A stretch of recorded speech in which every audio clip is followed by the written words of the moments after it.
Buongiorno a tutti e bentornati a Valgrande.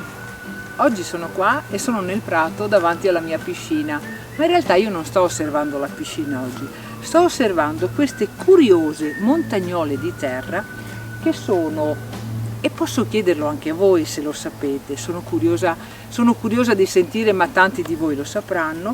Queste sono le montagnole di terra sollevate dalla nostra amica talpa. Ora io oggi qui non ho visto una talpa, ma sono sicura che lei c'è, e lo vedo da che cosa?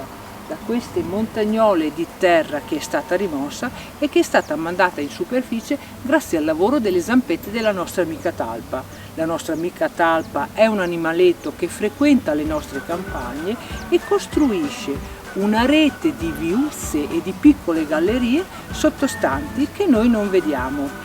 Lei si nutre dei lombrichi che trova nel terreno e anche degli insetti e li considera prelibati stuzzichini.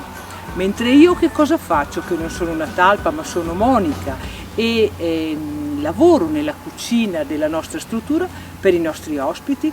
Per questo fine settimana preparerò i nostri piatti tradizionali come la focaccia, il tagliere di salumi, delle frittate, ma preparerò anche la pasta fatta in casa e cucinerò al forno i nostri volatili come la faraona o l'anitra.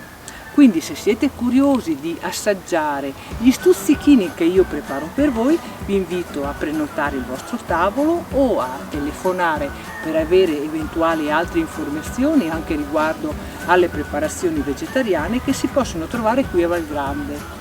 Quindi vi aspetto numerosi e vi chiedo di continuare a seguirci nelle nostre pagine social o attraverso i contatti che troverete nel nostro sito. Ciao!